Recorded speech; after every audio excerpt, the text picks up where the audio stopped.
本当？見えないでしょ？どこにいるのかな？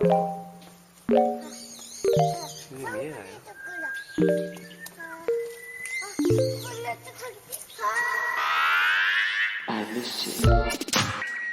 Hey everyone, welcome to episode 514 of Waypoint Radio. I am your host, Patrick Klubik, because Rob thought he could tempt fate, just get a vaccine shot in the middle of the week, and he would just be built different.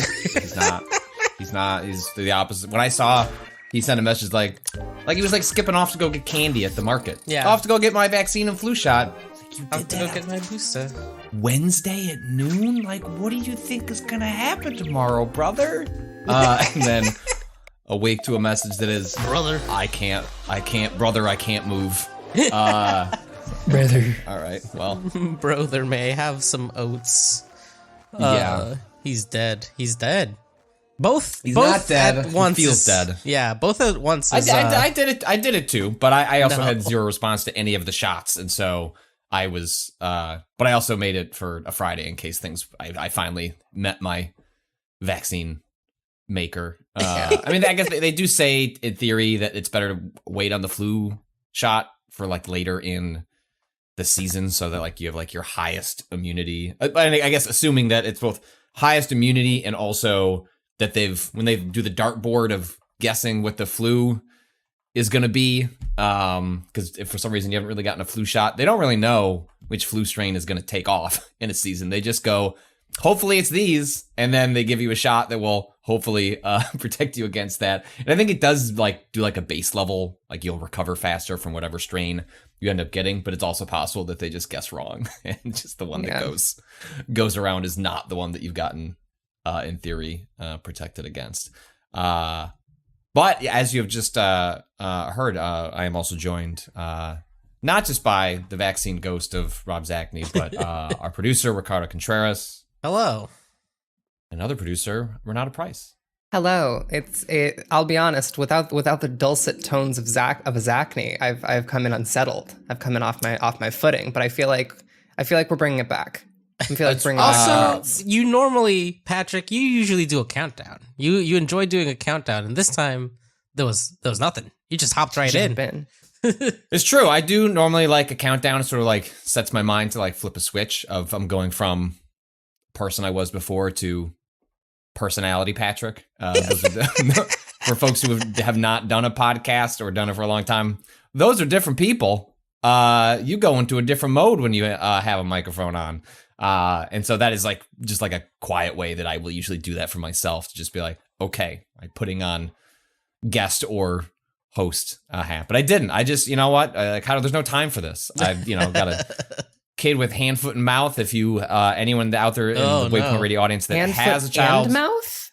Hand, foot, and it's just what it's called. The hand, foot, and mouth is basically Damn, they're a at its baby, best- and they have hand, feet, and mouth. Yeah. Well, you're hoping for that. That's as a baseline. You're hoping when they come out that It's all the right, standard hand, model. feet, and mouth.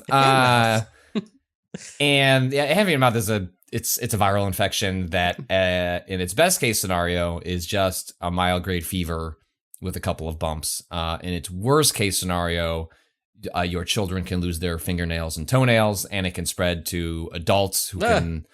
When adults get it, it's hard to get, but they can get it. And when they do get it, you pretty much get the worst case scenario, which is that you're, how I imagine what it would be like to walk into Cado's apartment and ingest thousands of invisible wasps. Thousands. That's what your throat turns into when you have hand, foot, and mouth. Oh, no. Except in bump form. And then also you will lose your fingernails and your toenails. So yeah, you get the wasp eggs. You go into Cado's house and breathe in all the wasp eggs, and then they emerge in your. That's how you in your get hand, foot, esophagus. and mouth. That's Actually, from wasp eggs it's specifically. from wasp eggs. I have knock on IKEA wood, or I don't think this might have been Walmart. I'm not sure. Knock on cheap, whatever this material is made out of.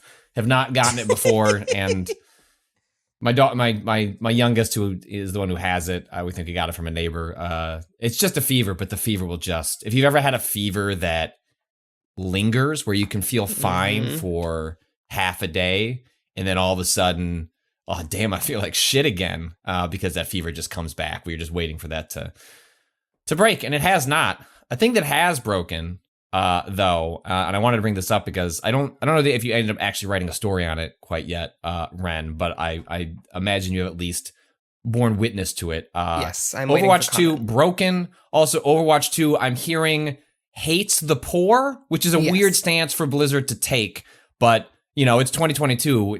People are out here wilding, and so I guess Blizzard could be doing any number of things that would surprise me. What is happening in Overwatch 2? So Blizzard does hate the poor, and also not just the poor, the fiscally responsible, the bitches who trust their Wi-Fi.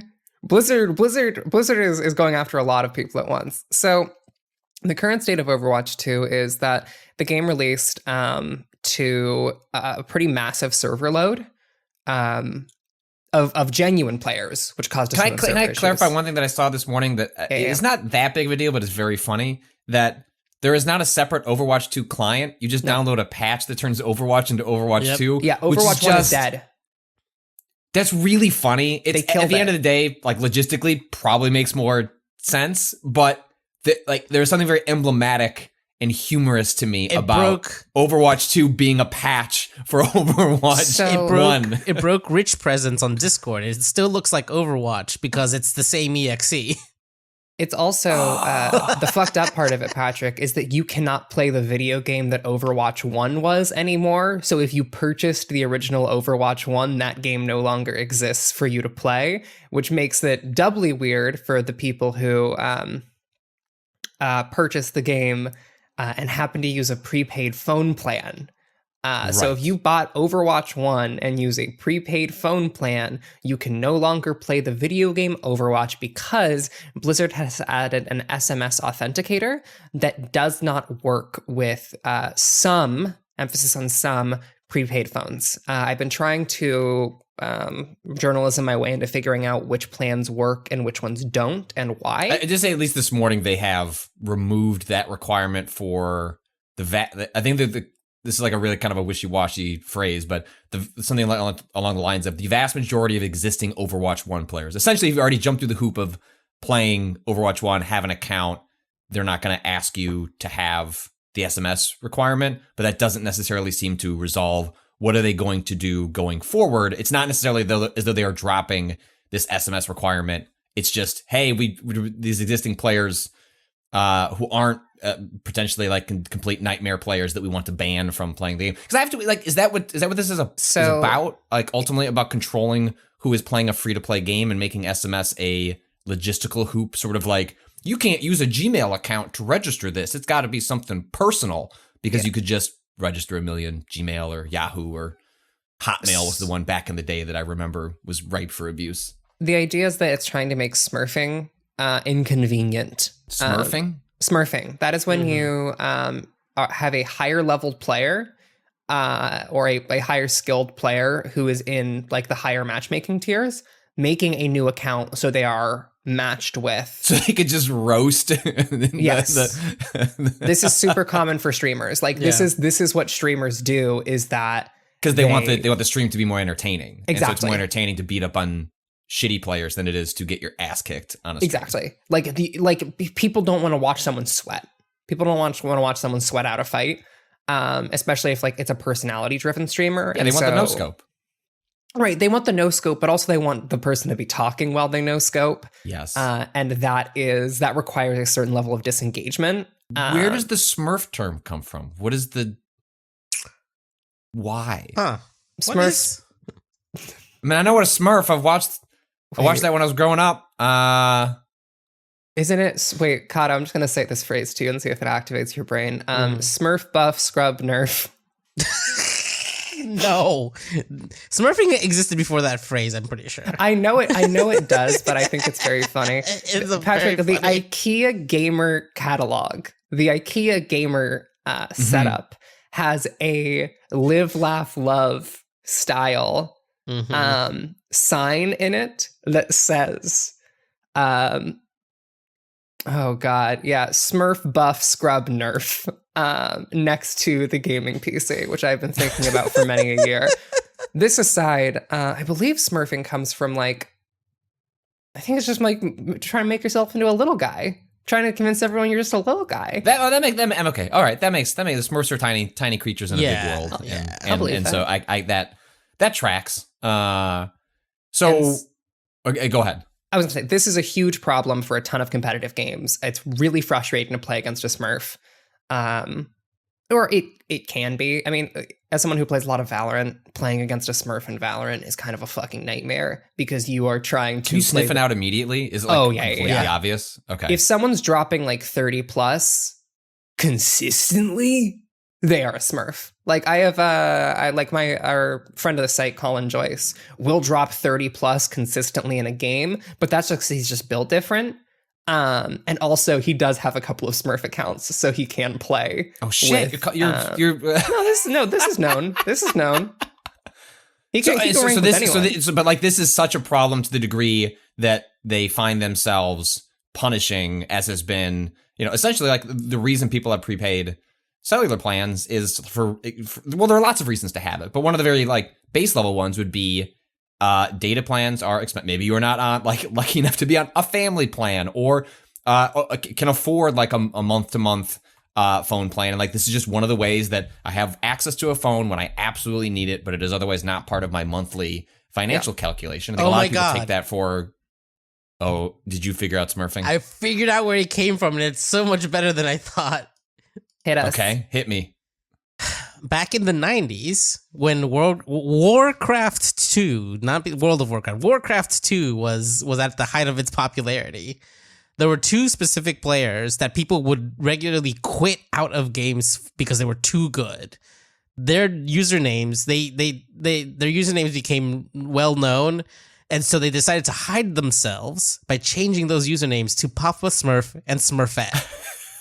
So like all they did was change their usernames, right? They didn't make a new account, but they changed them. And so now Smurf accounts became known as that just because of these two Warcraft, apparently, according to make use that makes sense. I love that the metaphor works, but also there's a much more plausible story, which is that it was actually a community born meme. Imagine being such a menace in any video game that people begin to create a term around you. Yeah. That is, I mean, the version of this that I would encounter when I was younger in arcades was you would have instances when you'd go walk to the Street Fighter machine or the Mortal Kombat machine, and part of the way that you would reserve your spot in line, or like say you want to be up next, is like, you put your quarters, right? Like you put your quarters up on the machine, and like that sort of like puts you in the queue. And there'd be times where you would notice, oh, this is not a queue for people to be swapping in and out of the lineup. You're just lining up for the slaughter. There is just one player who is exceptionally good. And so if you notice that, one would just walk away. Like, why would I don't want to play against this person? And sometimes some of the arcades, depending on the one you went to, but if it became common enough with a single person, like they would actually just ask the people to get off the machine, because it was materially much like Blizzard saying, please put in a phone number so that they'll stop doing this. Like it was they weren't hiding, but they were dominating to such a degree that it was people weren't having a good time, which is then impacting the material of the business infrastructure in a way that they had to quietly ask them, we'll give you some quarters, could you please go play something else so other people can hop on the machine. That track, there is a, not 1-to-1, but like there is a lineage there where we arrive at Overwatch punishing people who don't make enough money. I was going to say, they want to play Overwatch. Oddly enough, at your arcade, the thing that you didn't notice was afterwards they slapped the child and called them a dirty poor and said they're not allowed to use any of the machines anymore. Oh my God. Yeah, so this SMS authenticator has been a huge problem. And then the other thing that has been plaguing Overwatch 2 has been DDoS attacks, because people are mad about Overwatch 2 to the point where they've been DDoSing the servers. And that has gone down twice on account of the DDoS attacks, in addition to the pretty serious server load of all of the new players jumping in. I have seen 8,000 player queues. I saw 30,000. Yeah. I saw a screenshot of I think this was the opening day when you saw a lot of anxiety from like critics, reviewers, people who are assigned to the Overwatch beat, in which they make their money by covering games like Overwatch. Like a lot of players, especially if they're doing guide work, get assigned a game, and you need to get in and play this game. And it is not as though you can just go to offline mode with Overwatch and just do something else while you wait for the servers to figure it out. And that's why I was seeing screenshots of like upwards of 30,000, which it's actually kind of amazing. The game is programmed to even display that number. Like instead of just capping it, like servers are overloaded, like please come back. But like the game is willing to say, no, there is a world where you would want to wait in a queue of 30,000 players and hope you get in. This is the MMO thing of like, you convince that person, like, listen, there's only 165 people in front of you. 165 is reasonable. That's like 5-10 minutes. I'll go get a water or watch a TV show and wait. But 30,000, like, how do you even estimate time for something at a scale like that? It ended up only taking like 30 minutes, but I think that those numbers are being borked because of the DDoS attacks. Part of the reason it's getting so high is that there weren't that many people waiting. There were that many people fake waiting. That makes a lot of sense. Because I was kind of surprised. Did you actually play? Did you actually play the game? No. I mean, no. I mean, I saw the number at 20. You waited in the queue, or you knew people that waited 30 minutes? No. I waited in the queue for like 30 minutes because I was doing something else anyways. But then I got in, and then I owned. At that point, you would have to play Overwatch 2. Yeah, at that point, I would have to actually play a game. I play Overwatch 2, and no one wants to do that. I fucking logged in and went to go look at, see what skins like I had. I like forgotten. I haven't played in a very long time, but I noticed that I don't have like any of the heroes unlocked, which is bizarre because I owned Overwatch 1. I'm pretty sure I paid for it. It was a long time ago. I played 30 hours of that game, and most of the roster honestly was just like unpickable, including most of my mains were unpickable to me. And I don't know if that was a glitch because I heard apparently like other people that had owned Overwatch like logged in and they had everything unlocked already, which is what they said would happen. And I don't understand why I didn't have that. And then I ended up not playing. I was just being like, okay, well, never mind. That does feel like launch. Like I hope so. I'm curious. Stuff. It's happened to a couple other people I know that had Overwatch 1 and just didn't have access. So there's one last thing on the Overwatch players are mad beat. Yeah, please. The game's economy for unlocking new skins is astounding. There's an economy for unlocking skins and heroes, right? Are those on separate tracks, or like let's say you're a new player, right? Do you want to like kind of broadly explain all of that and then explain why the skins one is fucked?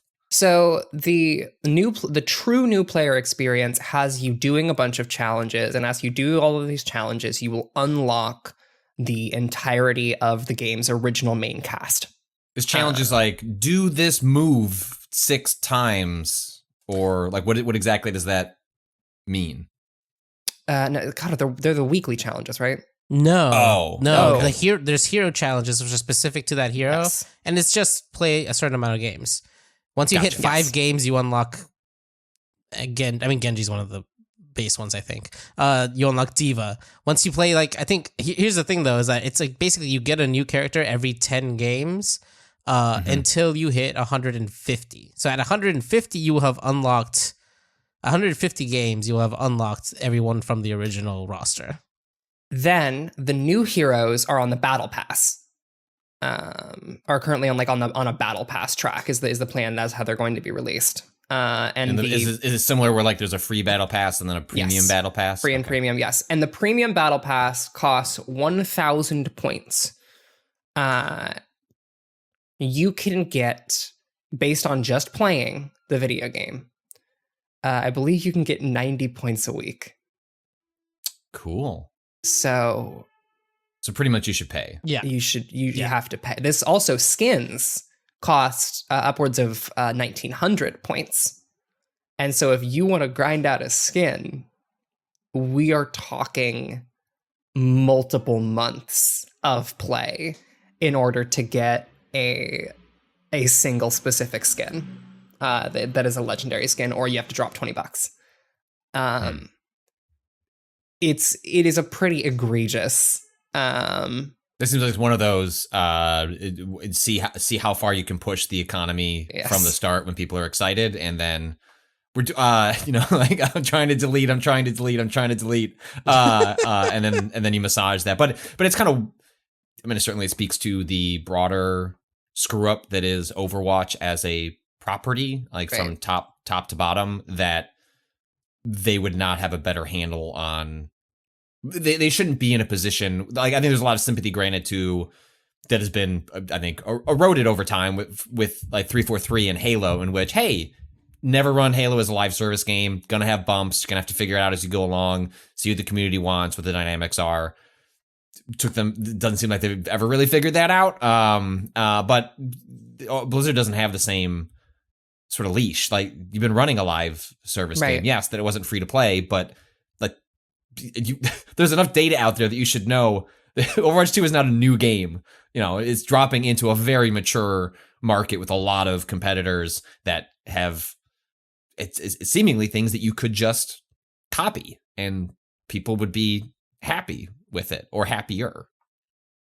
Yeah, I mean, like, this is all in addition to the gameplay changes, which a lot of people are pissed about. Like, it is, we're talking about L's on every level. We're talking about technical L's.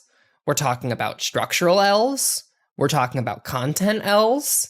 It is astounding how thoroughly this launch has like taken the wind out of the sails of what was supposed to be like Overwatch's big second chance. Because, like, to put this into context for folks, Blizzard stopped supporting Overwatch 1 and stopped like creating a lot of content for it so they could focus their resources on Overwatch 2. And then to release Overwatch 2 after dropping support for Overwatch 1 and having it be, for the majority of people, for many people, a demonstrably worse experience it's an astounding unforced error.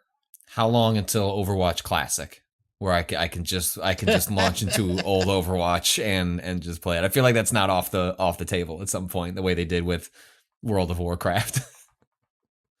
That's your Overwatch update. All right, well, Overwatch is fucked. We knew that before.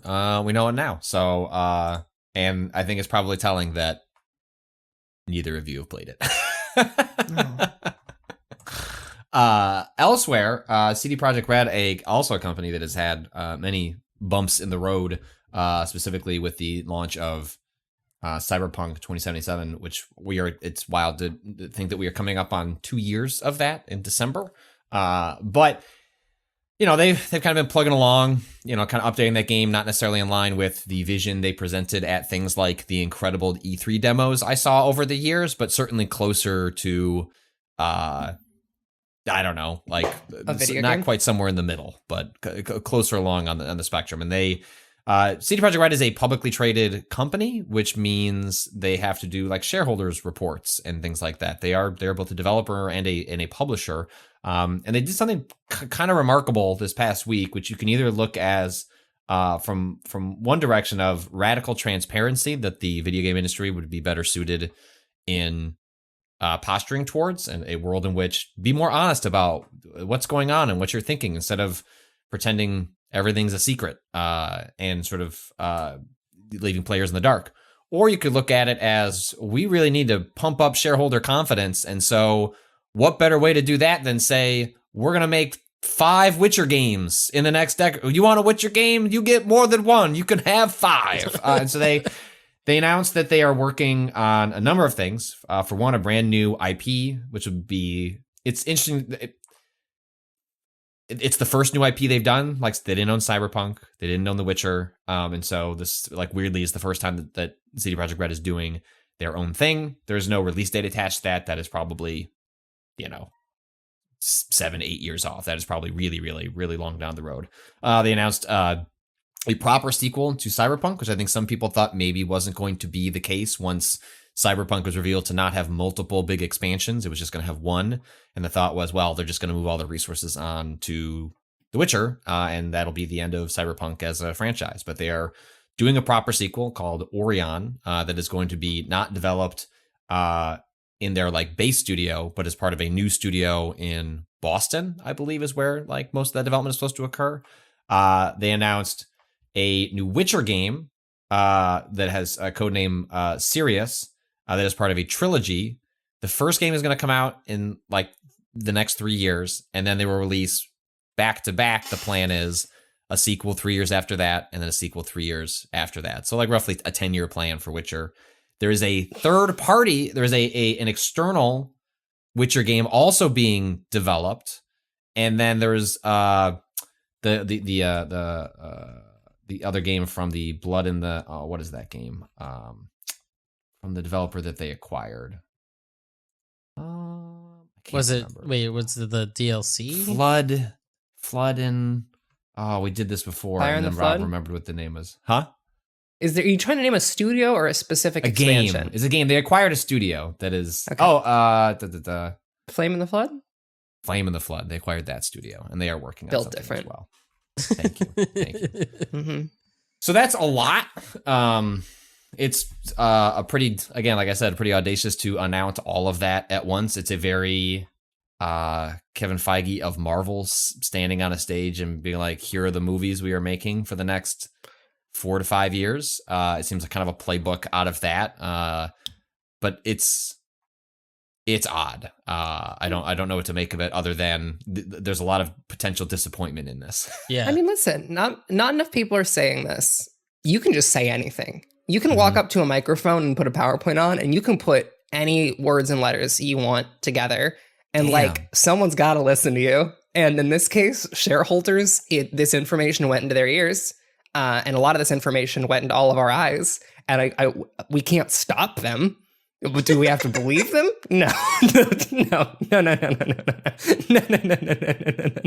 No.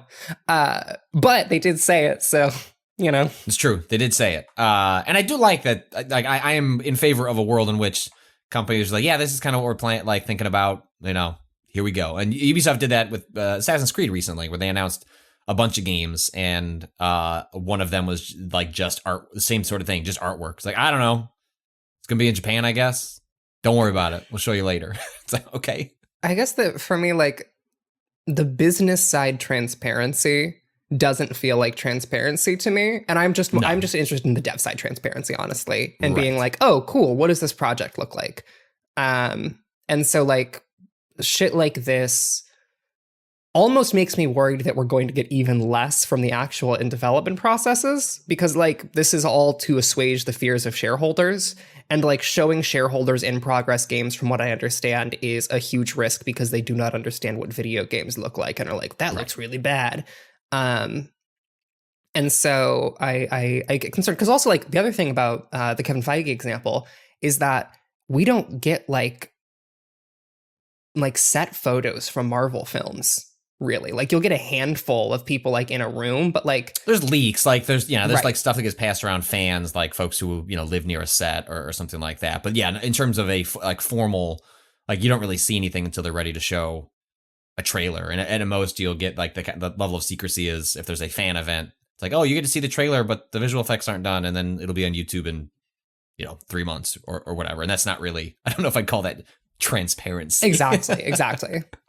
That's just marketing. And I think that's what this is. Like this is marketing in which it's trying to assuage fans who are a little, worried about the direction of the studio. Also, one of their co-founders, whose name escapes me, is stepping down.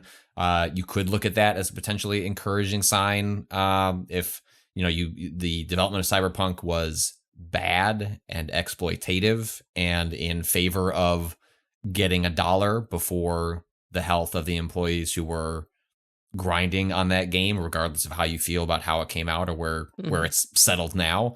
I don't know that this sort of transparency translates to, and also we're going to treat the workers really well.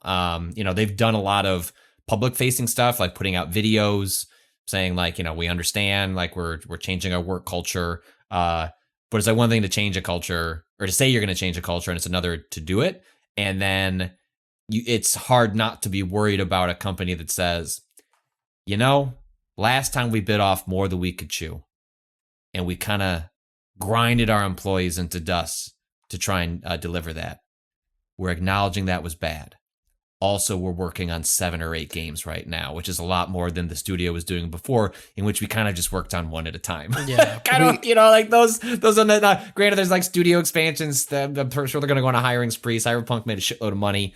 But those don't necessarily go hand in hand with, we would like to be more ambitious than ever before. And also treat our workers with respect. I don't, Listen, we'll have to see. Last time we did bite off more than we could chew. This time we have correctly portioned a 15-course meal, and we will be doing that now. Before we ate a turkey leg, now we're eating the whole turkey. We've expanded our stomachs and our throats, and we're just gonna shove it down. So we'll see. Go ahead, Cado. Witcher 3 took 3.5 years to make, and they're gonna do 2 sequels back to back, 3 years apart. Yeah, that seems. I think this has gotten a little muddled in how they presented it, in which it's like the first game could take anywhere from 3 to 4 years from right now, right? And then the idea is it's 3 years after that, and then 3 years after. So it's been presented by some people as like, oh, they're making 3 games in 6 years. It's like, no, they're making 2 games in 6 years. Now, a lot of this is they're doing a big transition to UE5, and the thought is they are among a number of studios that are just giving up on doing their own tech because it's a pain in the ass, and just hoping that Unreal Engine will streamline some of that process. That seems like a big bet when you haven't built a game using those new processes yet. So, it's like just really easy to look at this as a bunch of promises for games that might not ever ship. And I don't know if that helps them or hurts them. I mean, it helps them now because it's a shiny object, but I don't know that it necessarily translates into a bunch of games that we'll be playing in. I don't know if we'll be playing any of these in 5 years. Cyberpunk took 9 years of development. Yes, it was trouble. And is that including the 2 years that essentially it's taken to get to today? No, it hasn't. That would be 11. We're at 11. Cool. Because I would essentially include the last 2 years as active. There are patches to respond to player feedback, and then we shipped a fundamentally broken game that was taken down by storefronts and forced companies like Sony that don't like to give refunds and want to tell you fuck you to your wallet to actually give people their money back. Like that's when you fucked up. That's what you know. Also, all those updates are still putting content in. That's the other thing. It's like those are bug fixes, but also they're like features. We are putting in 44 additional side quests, and you're like, wow, that's a big number. There's a lot of side quests. Hey, wait, whoa, where were those guys? Yeah. This is there's a different treating Cyberpunk as a live service game. That's not exactly the pitch that people thought they were buying into, and yet I'm probably gonna start playing that game pretty soon. Yeah, I thought about it. The resurgence is interesting. I mean, I watched the last 2 episodes of that anime with my roommate, and I was like, "This is well made." I can see how it is tricked. Just the last 2? Yeah, listen. I'll watch 2 episodes of a show. It was on the TV. The fuck? You can't stop me. Jesus. I was like, this show's well made. Trigger's great at this. Trigger's good at that. Trigger's great. It's a great Trigger anime. They are completely on their bullshit, and in a way that I was like, oh yeah, cool. This is making a good pitch for what Cyberpunk is. Great. And then I looked at the video again and was like, that's $60, and I can't get that one expensed. No. No, I won't. I have 45 Steam demos to play. No. Well, that is a good transition point. This week, Cado and I hopped on the Lightning Express, revisited a really fun demo. That's too slow. That is not the Lightning Express. They would not make that noise. Wait, that choo-choo was too slow. So you're looking for like a choo-choo, choo-choo. Yeah, there we go. Yeah, yes. That is the Lightning Express that Cado and I. Well, I don't know. I guess just me. Cado got on the wrong tracks. Cado was like, went the other way. But we, over the summer, did a series of streams where we played Xbox demos and Steam demos as part of various sort of like these demo kind of marketing campaigns in which developers put on some like increasingly polished, but sometimes just, I don't know, here's what it looks like, put it on your wish list campaigns that happen. It's really cool. I highly encourage people to check it out. When we talk about transparency, it's not CD Projekt Red putting up a PowerPoint that says, I don't know, here's some games we might make. Like, this shit is where you see developers like actually being transparent about like where they are, the development processes, and trying to both get feedback and interest in what they're working on. And so we did a stream where we played a bunch of games, but Ren, you also said you played a bunch of games. Is there one? We'll do a lightning round here. What's one that you played that you really liked? One that I played that I really liked? Well, we'll do round robin. You do one, and then I'll do one. Cado can do one, and I'll do one. I really, really liked the Deadeye Deepfake Simulacrum demo. That was one of the 4 top-down shooters that I played, but Deadeye Deepfake Simulacrum is one of the best cyberpunk games I've ever engaged with. It is extremely sick. Can you drop a Steam link of course in the chat so we can see it while you're... Yes. Deadeye Deepfake Simulacrum is a top-down cyberpunk game that is... 1, it's coming out next week, which I'm very excited about. 2, it is really simple art style, but the combat and like mechanics are really engaging. It's one of those games that actually wants you to hack shit.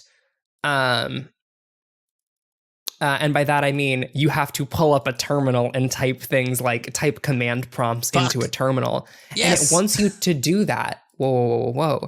It wants you to do that while in the middle of fights with fuck off. with enemies. And also all of these like different cybernetic powers. It is extremely, extremely cool. Really hard. It feels how much of this? So to paint a picture for people, I mean, the UI is it really does look like you're looking at like, I don't know, a computer matrix of like different. There's different data sets. There is you have a command terminal. You also have like a map screen, and then you have like a network graph, which is clearly like must be looking at like the network of cameras that you're hacking into.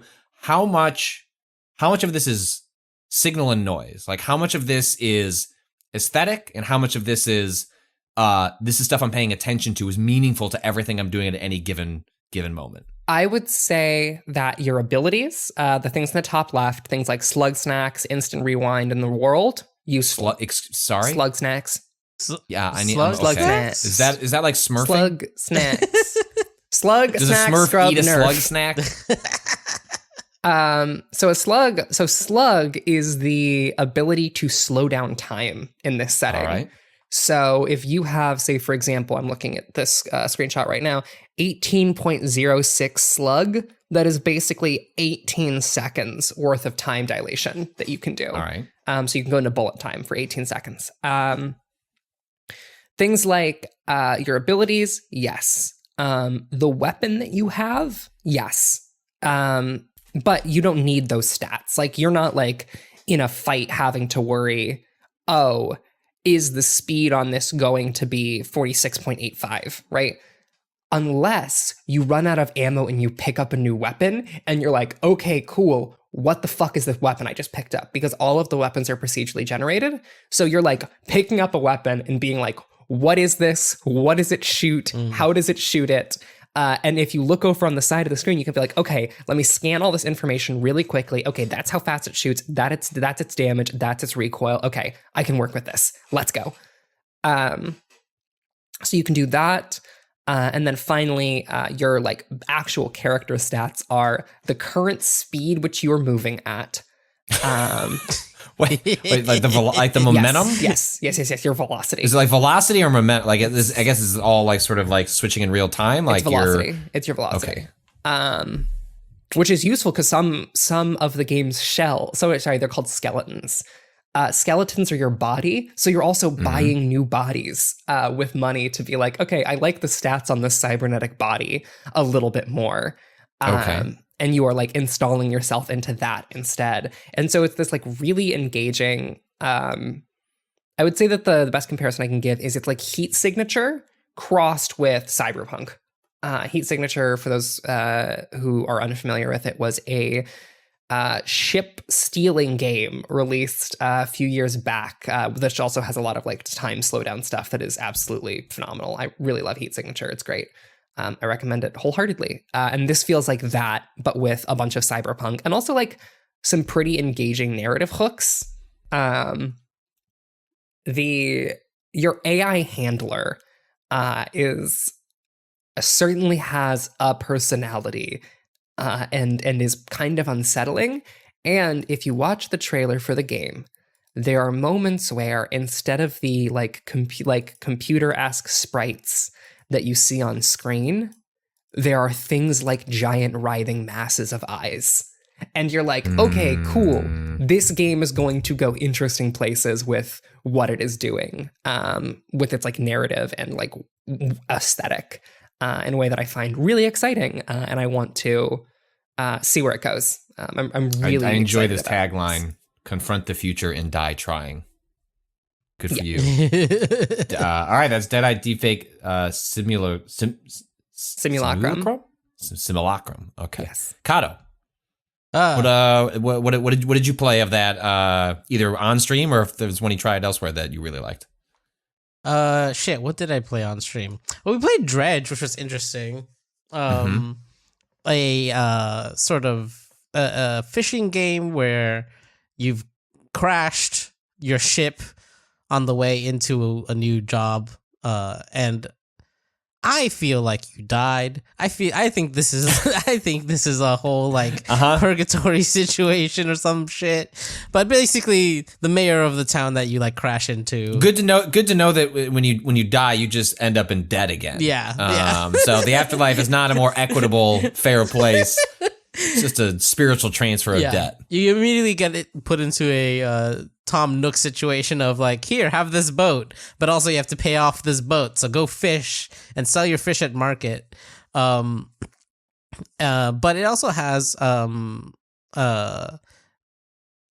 like panic meter, which I didn't get to go off because we like ran out of time, but we were desperately trying to get the panic meter to go off, and the eye was losing it. It was. But then the sun came up, and we, as we all do, the sun comes up, and our sanity meter goes down. Yeah, that's how that works. But there's definitely something kind of off about everyone you talk to in a way where like I'm interested in going back into that one to see what's happening in that space. And the like mini game of actually fishing is pretty simple but fun. And then you end up doing a sort of like Tetrising of all the fish, which if you've ever enjoyed flipping around items in the cache, the briefcase for Resident Evil games, this is, let me tell you, this is the game for you. Which I am that person. I spent way too much time making sure everything fit, not just in a good way, but in an aesthetically pleasing way. And so, yeah, that's kind of the gist of what we got in the 15 minutes I was playing it. I am interested in going back and finishing that demo though, so we'll see what else there is.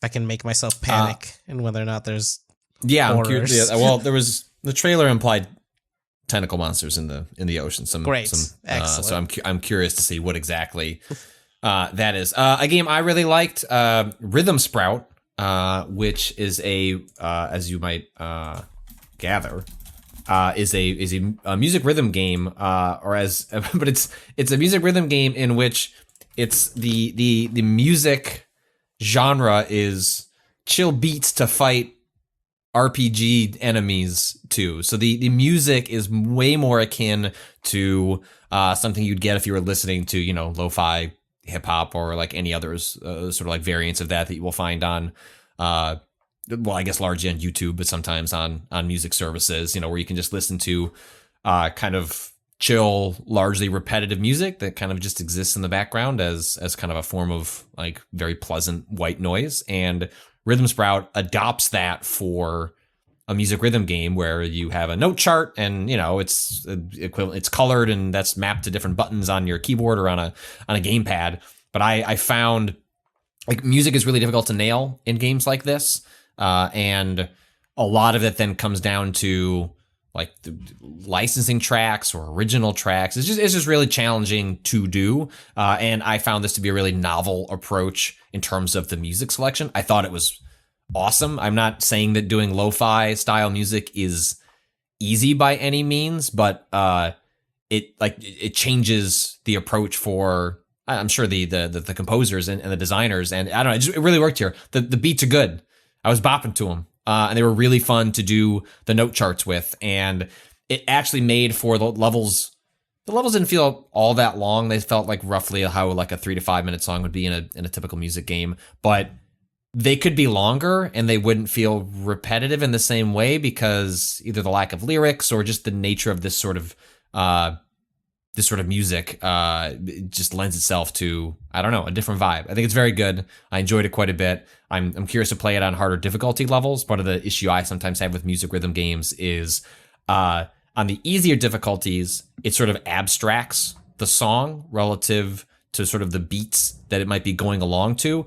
I prefer my music games to have their note charts like pretty literal with the beats. That's kind of like how I internalize it and then map it from my brain to my fingers. And I think they do a pretty good job on the normal mode, but there is like a hard mode and it just wasn't unlocked in the demo. And there's a good chance that the hard version might be the one that I ultimately prefer because it'll be a little closer to what you're hearing through your ears and then kind of map to your fingers. But that is Rhythm Sprout. And I think it's extremely good. And I guess here it says it's coming out early 2023. Continuing the line of good sort of tags for a video game. Can you stop King Sugar Daddy? I don't know. I'll try next year. Ren. Hello. Let's do another round. So another game that I played and I'm at least interested in was After Dream, which was a short horror game, like a short horror demo. The pitch on the Steam storefront is get lost in a lucid dream, bending the lines between reality and fiction. And basically it is a side-scrolling adventure horror game in which you're using a camera to bring objects into reality. So you like walk around, you do adventure game stuff, then you go into this camera mode where you can Fatal Frame-esque look at things and take photos of them. And when you take those photos, they like come into the real world. And I think the game has a really gripping art style. It begins in a like Silent Hill-esque hotel where like everything is that specific style of gross. Mm-hmm. And is everyone just pretending that everything's fine? Yes. No, it's we don't live in a decaying nightmare. Yes. So the demo has you do a favor. Not a favor for someone. Basically, you go to this guy's like, hey, can you get us some food? And your character's like, can I get you some what? And he's like, yeah, can you get us some food? We'll eat anything.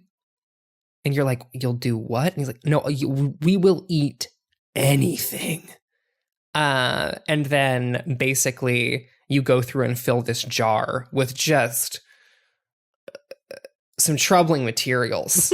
I would say. And then you give them to them and they're like, all right, cool. Munch, munch, munch. Thanks. Eating a jar full of like cockroaches and like rot. And it is unsettling, I think relatively well done. I am interested to play this game when it comes out. I think it handles, I think it manages to pull off its tone well, which I think is difficult for horror games, which are like embracing the Silent Hill-esque aesthetic. It's very easy for them to fall into corniness, and I think that this is doing an okay job. Very cool. I know, it's After Dream. Steam says it's coming out March 15th next year. Cado, what else? Can I nominate one for you? Sure. I mean, I think I was probably going to go there anyways. Okay. Well, Friends vs. Friends? Friends vs. Friends, yeah. That's the okay. All right. Yes. Yes. Please proceed, Cado. So, Friends vs. Friends is a multiplayer shooter, which also has, surprise, it has cards. Therefore, I decided to look into it. Had a really cool looking trailer pop up. When was that? I think that was during the E3 gauntlet. Yeah. Like it was during one of the many trailer segments we were watching back in June. But it had a very striking trailer, and also then cards appeared, and we went, Well, what? Okay. Yes. Yeah, it had a very brightly colored animated trailer that it was kind of hard to parse exactly what the kind of game it was going to be, unfortunately. But then there was like a small gameplay section like right near the end, and it's like, oh, it's a first-person shooter, but also you have cards. And essentially what it boils down to is you can build a deck, and these cards are essentially abilities that you get, and you get a hand of a specific amount of cards every like round. And the way that the 1v1 version that we played at least plays out is it's first to three. And there's different kinds of cards. There's cards that debuff your enemy. So like one of them is you can make your enemy really, really slow. They got, and it can be used from a distance, right? It doesn't require you like tagging them or like even being in sight. Like you can. And one of the really good ones is it messes with the size of their head. Yeah. So it's like if you want to make headshots easier, it just enlarges. Is it like their brain leaks out of their head? Yeah. There's two of them. Okay. One of them is brain explosion, which I made your brain just pop out the top, which let me deal extra easy and super easy. So it's like a crit on top of a crit. Yes, exactly. And then there's another that's just like big head mode, like in whatever other video game has a big head mode, right? But it matters because headshots do more damage. And so each turn you use these cards, and the next round you only get like a draw of 3, and you can hold up to 5. So like there's a little bit of a game there in holding, like deciding what to hold back for later rounds, since it's first to 3, and like when it's the right time to use your big. There's a nuke which I thought was gonna. I would say there's a literal big one if that is your transition. Yeah, there's one that turns you into a giant. Yeah. There was a great moment where Cado turned themselves into a giant version of themselves, and then you can execute a bullet time. Yes. Sort of like a time dilation slowdown mechanic. And it applies to both players, obviously, but the other player doesn't know it's about to happen. And so Cado totally made themselves off. Big, and then I threw down. Why am I so slow? I'm so big and slow. Yeah, and so like if you don't have your reticle in the right spot, it's like there's no chance you're going to be able to move it. In order to get a shot off. And so it worked out well for me because he was big, which meant his head was exposed. So he's enormous. And then I lay down the time dilation card, and then I'm able to just pop a bunch of shots to his head. And then Kaiju Cado hit the bricks. Yeah, did not last long. Very funny dog wearing somebody said it was a Shadowrun shirt. The art style for this game is pretty cool. I really enjoy it. Yeah, it's like it's cartoonish with, I don't know, it's like pixelated stylings. I'm struggling with the words to explain exactly like how you would. Yeah, it's like more. It's almost like a 3D 16-bit sort of like thing going on. Like these dithered textures, like where you can't like quite read all of the text on it. It's like Borderlands adjacent, but like in a way that's like really complementary to like like they're going off on their own style. But you can see some commonality there. It's really striking to look at. Yeah, and it seems really neat. I'm curious to how there's apparently also a 2v2 version in the full game, so I'm curious how that plays out. And you should explain how the nukes work. Oh yeah, the nuke, which I thought surely this was gonna kill the enemy. It's just like a win button, but what it actually does is it destroys the map that you're playing on. It just makes it a giant like crater. But then what we learned is that if you do 2 nukes, you destroy the entire planet you're on, and now you're in space, which is very funny. There's lots of like moments of just like good humor that this game and its aesthetics are leaning into. Yeah, and Cado, you and I went to space, and neither of us hit the jump button. Neither of us hit the jump button because we were too busy. Oh, the physics are shooting. different. Yeah, that would make sense. That would make like I've seen videos of people Yeah. in the moon area. There's like a whole like you can like jump off, and there are cars and like Oh my God. the layout is completely. We were like different. facing each other in an open space and both decided to just Yeah. gun each other down. The worst. The worst. All right, I'll do one more before we hit a break. We'll revisit some of these. This is going on all week, and so there are more games I want to talk about, but we'll save some of those for Monday. The last one I want to shout out is going to be Storyteller. This was also like a real highlight of our stream. Storyteller is a game that I guess has been in development for the better part of a decade. People were talking about playing demos of it at PAX 2012. Oh my God. You know, not uncommon for a game to, if it's, I don't know the nature of this one, whether it's like had a trouble development or it's just been like a tiny side project for a developer for a long time. But sure, like the version we played off of Steam, it feels really polished. It's being published by Annapurna. So I got to imagine this is actually on a track to coming out. Storyteller is a game in which you open a book, you are given a prompt such as, was it like Edgar killed by, was it Bruno? What was do you remember the Baron? And so like, okay, well, how do I accomplish that? Well, there are these story panels, and in these story panels, you have different characters and settings underneath those panels. And as you drag one of those onto a panel, it creates that setting or drops a character into that setting.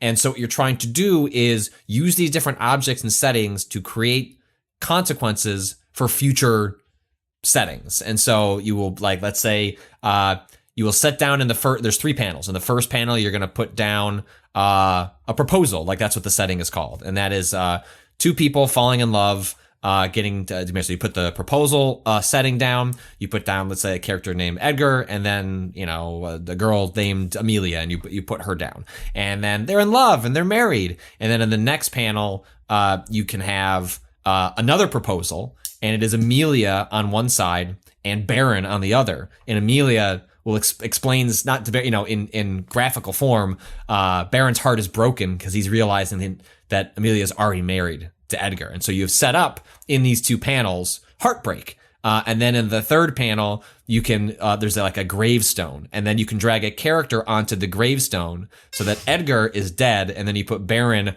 over looking over the grave. And then, you know, like that is implied that he has killed him. It's like there's a little more to it than that, but like that is like the kinds of things you were dealing with. There's like an Adam and Eve section. There's ones where it get more complicated where you have like 6 panels and you're dealing with like Dracula. And there are the solutions are not always straightforward, or there is sort of a straightforward solution based on the prompt. And then you can arrive at solutions both faster than the game intends you to. So if there are 6 panels, you don't have to use them all. Can, but you don't have to. Or you can get solutions that are, there are solutions that like fill the prompt, and then solutions that fill the story beat that it's pulling from. And you'll get achievements for like fulfilling the story that it's pulling from by enacting it in the panels. And we didn't get to this, but then there are, I think that like gesture challenges, which are much more difficult prompts for the player to pull off, that are using the same tools, the same panels, the same objects and characters. And then can you pull this off? And I think, I forget exactly one of the prompts that people gave, but it was like, you know, like Baron kills Edgar twice or something like that. And you have to like find a way to manipulate that scenario into existence. Like in the Adam and Eve one, there is one where it's, you know, not just like being tempted by an apple, yada, yada. There's one where you kill Eve by having Adam give her like 4 apples and she gets a horrible tummy ache. So like these are the scenarios that are playing out in the game. It's really like the artwork is utterly charming. It allows for like these darkly humorous scenarios to like just, they look wonderful. It just seems like this game is going to be fucking awesome when it comes out. Like it's a demo like this, you're just like, cool, I'm good. I don't want to, just let me know when the game's out. Don't need to know any more about what's going on here. And seeing how complicated the prompts got, even in like the normal sort of arc of the challenge was a delight to see. So that is Storyteller. Doesn't seem to have a release date yet, but that demo was extremely polished, and so that seems like something we'll be playing, if not this year, then something sooner rather than later. So we are going to take a quick break. We'll come back. Got more to chat about. Be right back.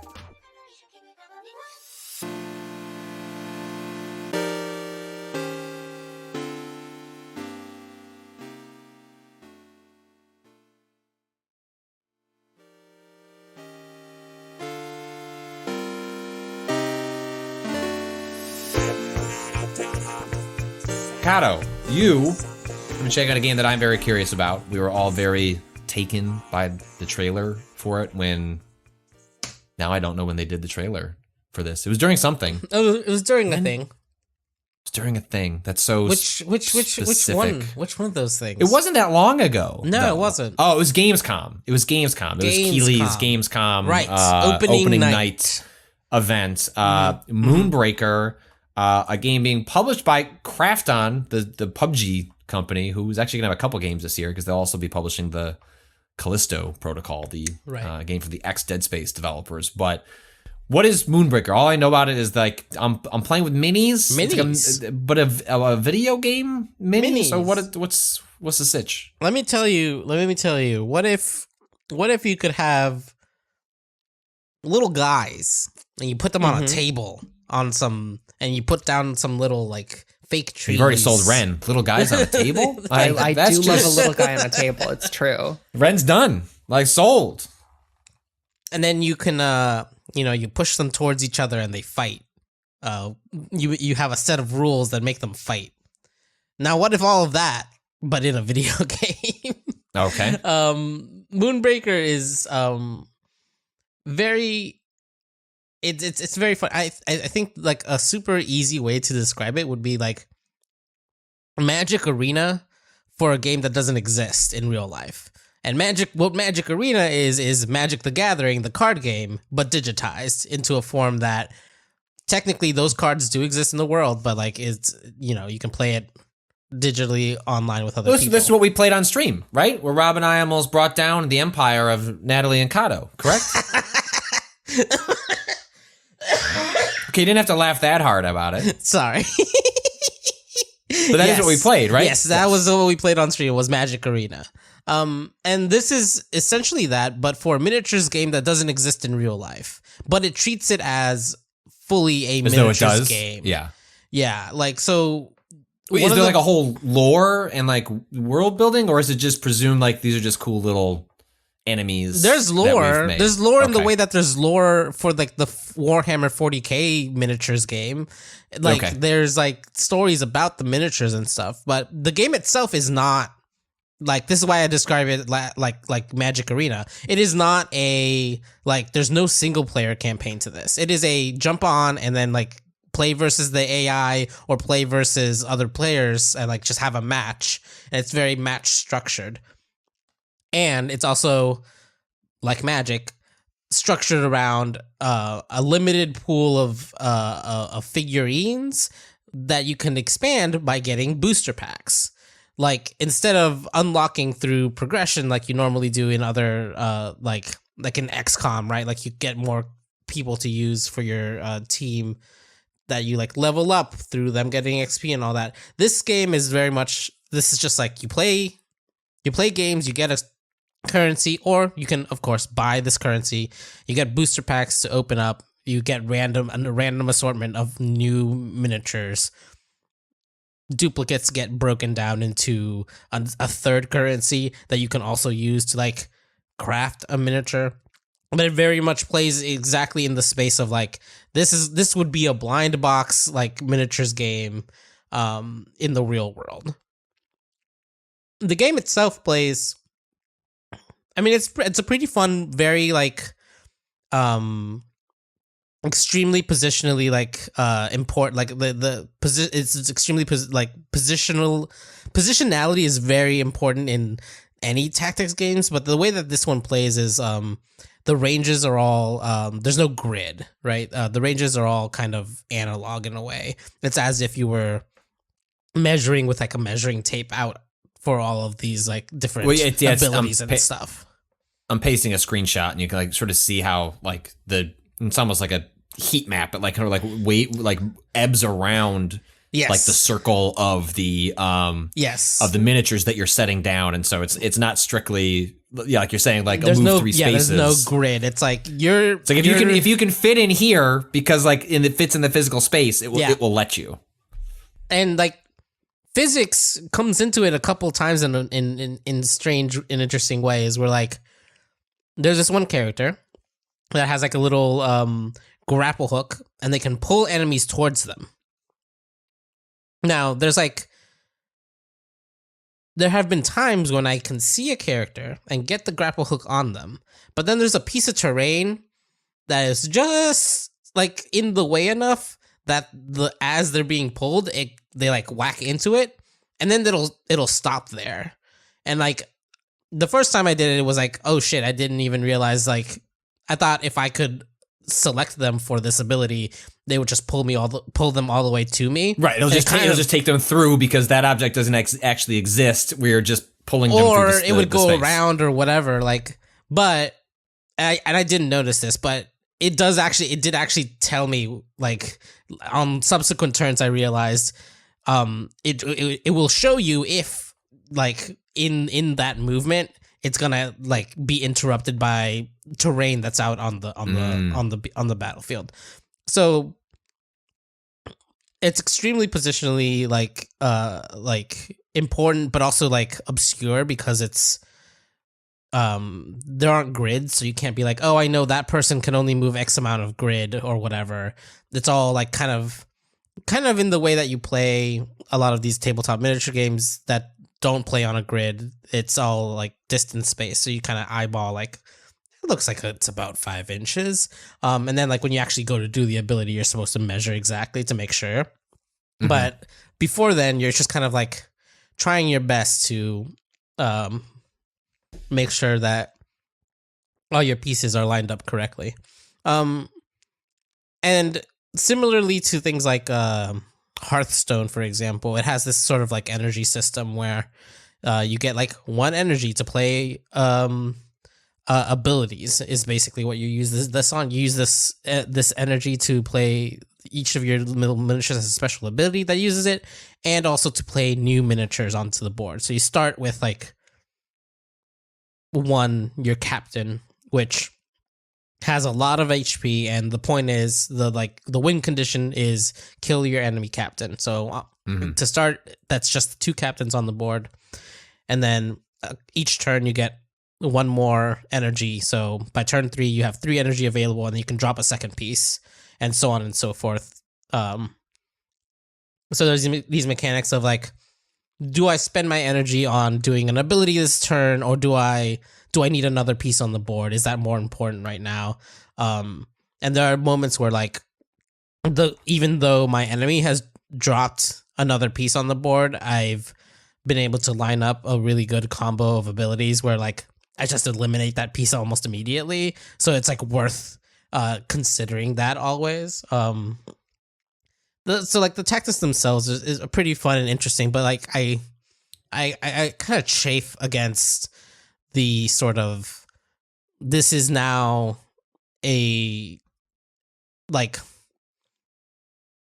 I got indoctrinated into Magic very, very young, too young. And I like. Is there someone specifically you want to curse for that? Who's responsible for it? I don't remember. Somebody in my elementary school had Magic cards. Wow. Well, that's convenient that you don't remember. I don't remember their name. That's often how curses. That's how curses work. Yeah. If I could only remember the name, I could break the curse. But like the problem is, I think if you broke the curse, okay, if you could break the magic curse, no longer care about magic. Yeah, I'm right there.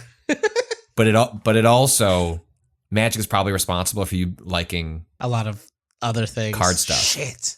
You lose magic, kind of is. But you also lose, not entirely, right? It's not like, of course you could learn to like card, but it just becomes one of many things you like, as opposed to like a top tier. Like you lose that deep passion. I think maybe for card based.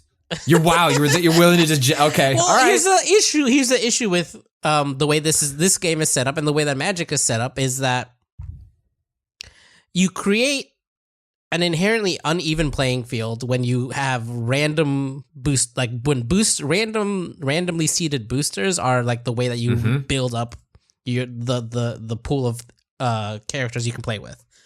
This is a big issue in Magic.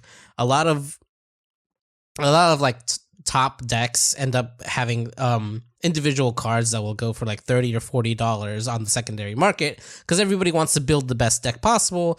But there is a literally physically scarce amount of those cards. Like there are less of those cards in the world than the rest. It's different when it's a competitive thing, right? Like if you like look at like a roguelike where like, hey, we are using randomness to diversify the experience. That's one thing when it's you against a computer. Or the elements, the only person who matters with against this RNG is you.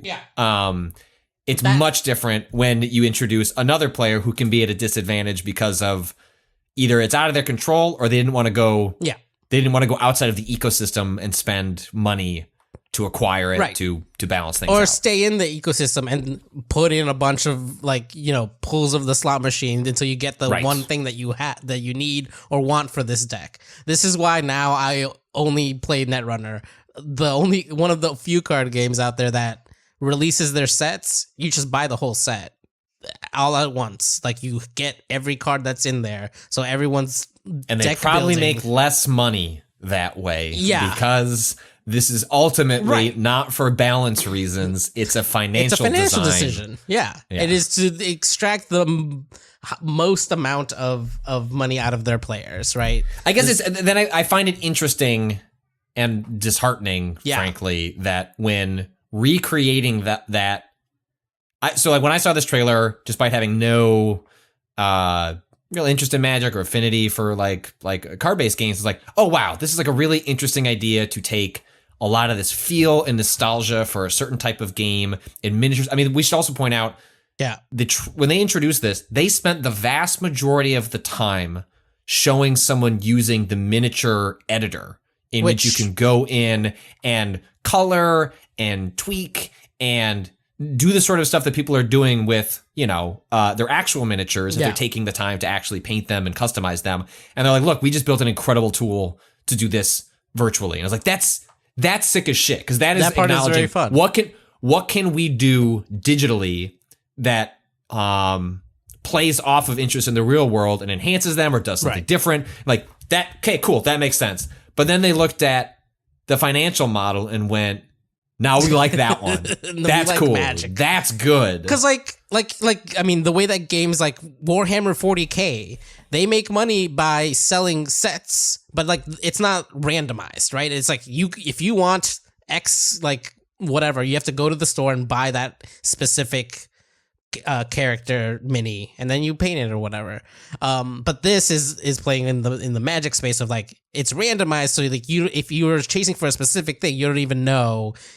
But it's not as though like, hey, these elite level cards are only part of this pack, and this pack's more expensive. So if you want these elite level cards, you're gonna have to pay for this tier. Right. No, it's randomized. Like it's not like it's not all mixed together. There's right.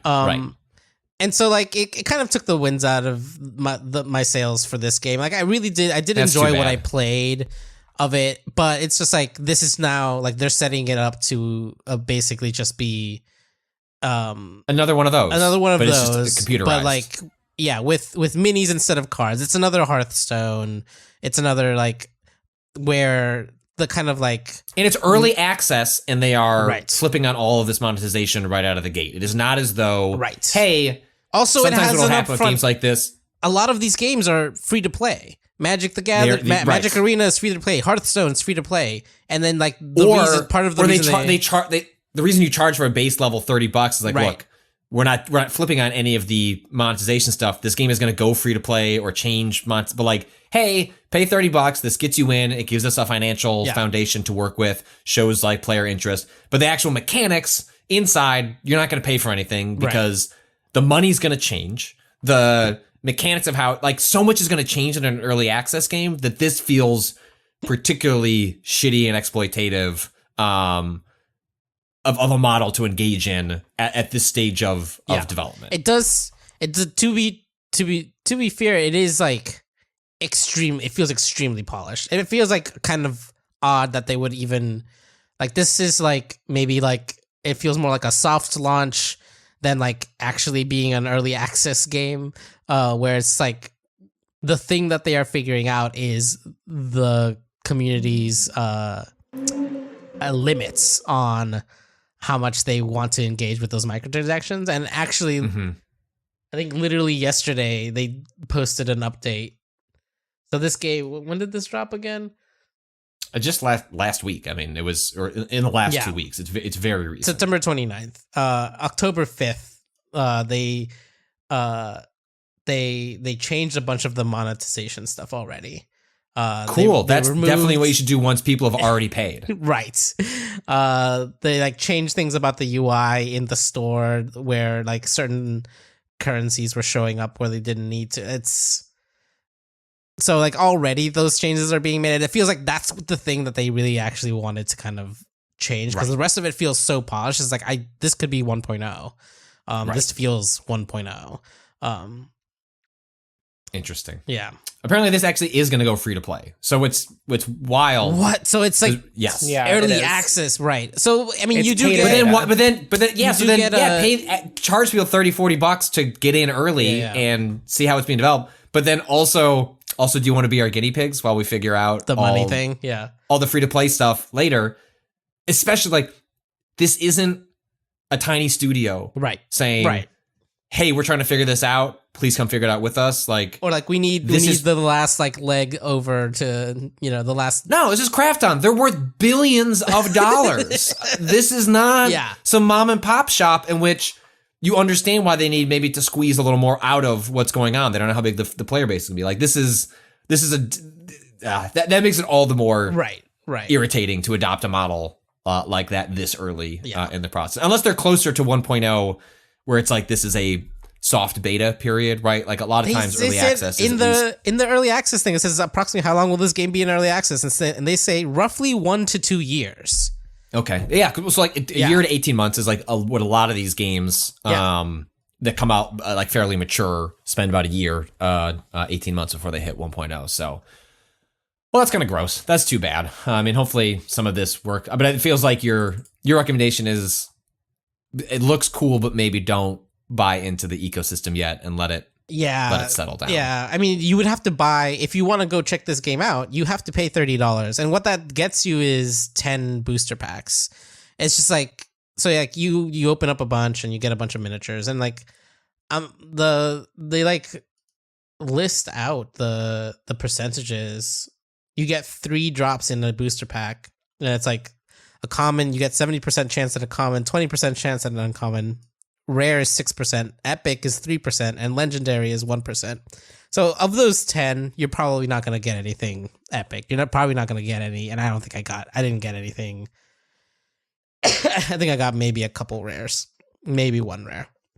It's just like those numbers are like that. Those are the numbers that you expect out of like pulling random magic cards, and it's just like it is a system that exists and like people pay into, but I do not enjoy anymore. No, the fair. reason I stopped. I mean, stuff like that is why I never got into it at all. Like even at a younger age, where whatever my allowance allowed, I think I bought like 1 thing of Magic cards and went, "Oh shit!" Like I spent my allowance on that, and then I don't really even have enough to actually play the game. Right. Okay, I'm gonna do something else. So. All right, well, we'll keep tabs on that as that game moves along. I'll be curious to see. I know Rob has a code as well. I'm curious for him to check it out. If nothing else, I don't know if we perchance were to have some sort of live event coming up. Watching people model, like paint a model. Might not be we barely even talked about that too, and it's like I know that part is good. That part is good. Yeah. We should do a segment on theoretical live show that is. If one were to, we're not going to play the game, but. But would you like to watch us do paint a model for the next 45 minutes? It's a pretty good idea. I'm gonna mark that one down. Let's take a dip before we get out of here into the question bucket. You can write in with your own questions to gamingadvice.com with the topic questions. This first one comes in from, doesn't have a name, but how much of your furniture is from IKEA? And at what age is IKEA furniture no longer acceptable? It depends these days, I feel like. On both, or how much you have? My bed. I think I have a bed from IKEA right now. The bed frame or the mattress? Bed frame. No, the fuck no, not the mattress. Never the fucking mattress. Well, I have an IKEA. It's fine. It's fine. Okay, let me. It's not very good. I was say ran much like the chair that we bullied you into. Yeah. Given your situation, at some point, it's just not even tomorrow, but like a mattress is one of the most. My mattress is comfortable. I've gotten zero complaints about my mattress. I got complaints about my chair. Are you taking feedback? Like yes, a feedback I'm taking form? feedback. Here, I've got a questionnaire. Looks like a Steam Next Fest demo. Town. What do you think of the balance here? What do you? 1 to 10? How was this mattress? Let me. All right, listen. At some point. Most of my apartment is currently IKEA furniture. Of course, yeah, of course, yeah, of course. But here's the thing. I at one point dated an interior designer who always drilled this into my head. The cool thing about IKEA is that it does make like interior design financially accessible to a lot of people. And so for as much as IKEA shit isn't great, if you take care of it, if you take care of your IKEA furniture, that shit'll last. It'll last okay. Like it will do all right by you. It'll make one move properly. if you're really careful. And otherwise it can last you a solid 5 years. I think if it's something you're using. Yeah. I think this also depends on the tier of IKEA stuff. There is definitely like the cheapest, like you're getting particle board with Formica veneer on it level IKEA stuff does exist there for the college students and whoever else doesn't need things to actually. It's there for you to throw out weights. when that year is over. But like, there's one tier up. Like I have there's a desk over here. We've had that desk for like, I don't know, probably 5 years. We've moved it. It's been moved. Mm-hmm. No, more than 5 years. Jesus, I've been here 8 years now. Jesus Christ.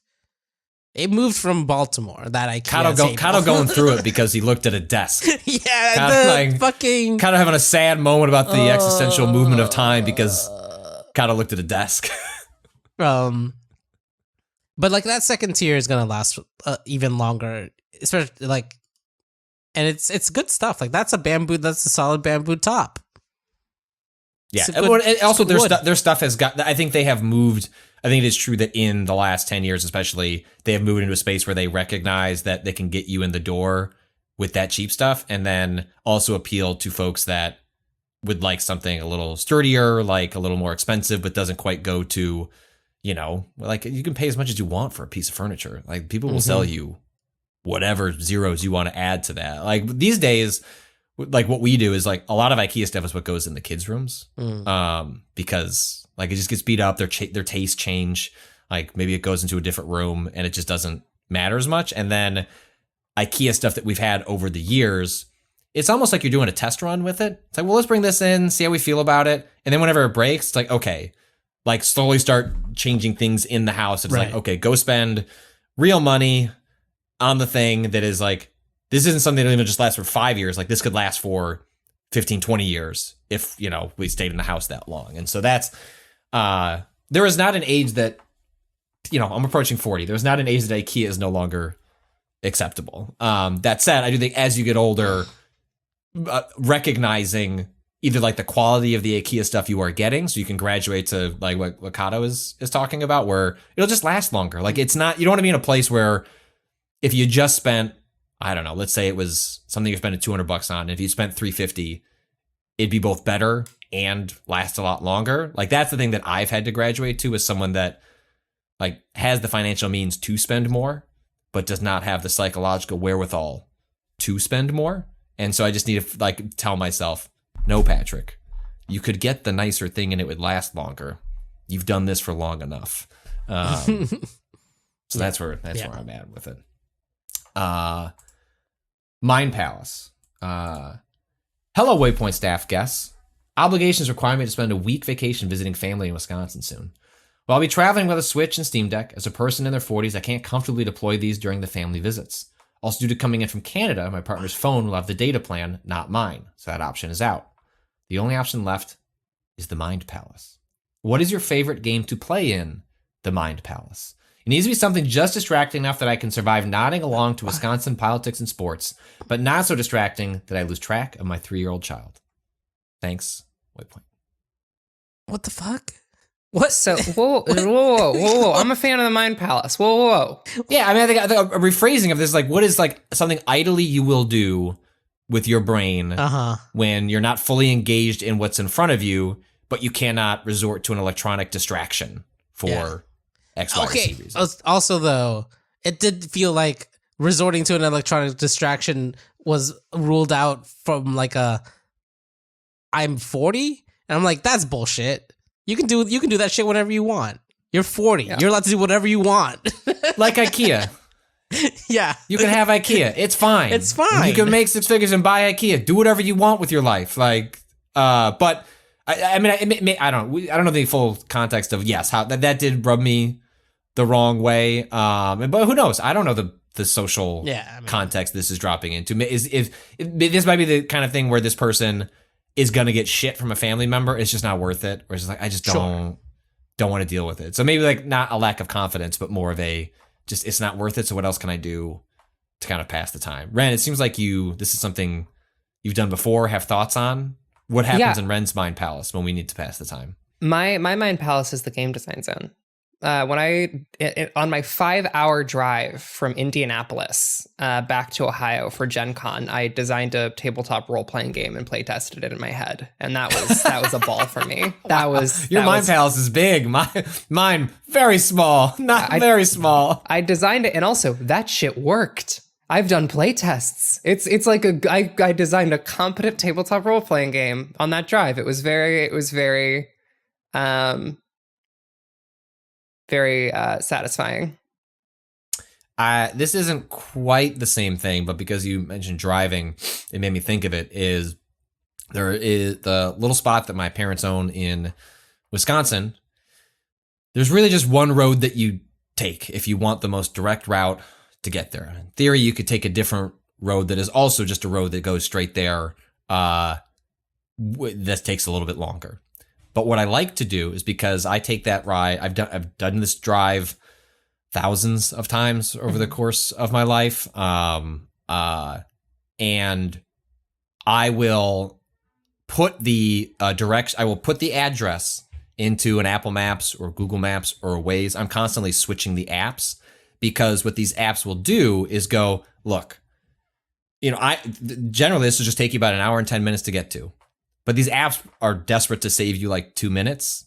And so what will happen is I will go on this drive, put in the address, and then occasionally that app will say, take a left here. I'm like, why? Why would I do that? I don't need to. I could just keep going straight. But they want to save me a minute. And I will get taken to wildly different communities, neighborhoods, storefronts, because it takes me just a little bit off the track of what I've done before. And my wife and I get so excited when the maps program says, maybe take a right here. And it's like, whoa, we've never gone that way before. Yo! And like we found like different lunch places and just, it's something where otherwise it has deep familiarity to you. I know every twist and every turn. And I'm just looking for a little variation on a drive that I do frequently once a month, but there and back. And I love the fact that these maps programs just are algorithmically tuned to try and save me some time. I don't think they actually do it, but in some ways, I don't even know how you'd program this, but I wish this could be built into the software itself, in which I could just say, look, I want a little randomness in my life. I just want a little things to be a little different. So. Unfortunately, not the case, but it is something I enjoy. All right, well, like I said, I got a sick kid, and I need to get the fuck out of here. I can hear them calling for me, saying, Jack, put on Jack. All they do is watch Nightmare Before Christmas. And so I'm going to go do that. Do like that movie though, so that's all right. There are worse things to be subjected to for 100,000 hours. But again, you can write in questions to gamingadvice.com with the questions, with the subject questions. You can also write in, if you write in that same email, you can get us questions about sports. Just put sports, an exclamation mark. Tell us why we should watch rugby, because I think that's what Rob and I are getting into next. This week, we recorded the third episode in our sports podcast where we talk about Brett Favre being a piece of shit, concussions, the fact that we think we're going to get really into rugby going forward. So look forward to that. That's on Waypoint Plus. That'll be coming to the rest of the Waypoint feed on Saturday. Next week, we've already recorded our episode on the next episode of My Turn. I'm on Escape from New York. That'll be up on Waypoint Plus next week, and then we'll cycle to the main feed a week later. Ren and I will be revisiting Ren's Rentals. I almost said Blockbuster, but we're here in the new branded Ren's Rentals Palace, in which we are going to be playing. What are we going to play, Ren? We're going to be playing Fatal Frame. We're not Fatal Frame 2, not this sequel that everyone says is the best one. We're going to the OG. We're going to play the original Fatal Frame. The original Fatal Frame. That's probably what I played at the family video. Right. Exactly. I don't remember which one I played. That's the bit. All right, back off. Get your ass. So, and then next week we're still figuring out what exactly is going on, but stay tuned for more on that soon. But we will have podcasts, we will have streams, and we will have more of us. You can follow everything that Waypoint does on Twitter at Waypoint, on Facebook, YouTube, Waypoint Vice, on Twitch, twitch.tv/Waypoint. Our theme music is Bowen. The track is Miss You off the EP Pale Machine. Learn more at waypoint.zone/Bowen. This podcast is brought to you ad-free. If you're a subscriber at waypointplus.com, you get access to lots of things early, lots of things ad-free. If you don't want to hear something from Saudi Arabia, we're working on it, then sign up for Waypoint Plus. It should be gone. It should be gone by now. If I just put it into the podcast, then we can apply the pressure we have. It's fine. Sorry. Apologies. We appreciate people flagging things for us. We don't know that stuff that goes into the algorithm ads before the podcasts go out. But you can follow my work at Patrick Club. At Cado, where can people follow you? At @A_Cado_appears. And Ren. At Ren or Raven. That is us calling time on this podcast. We'll be back next week. Until then, truly, this will the energy I give this now will make sense when you listen to this. But fuck capitalism. Go home.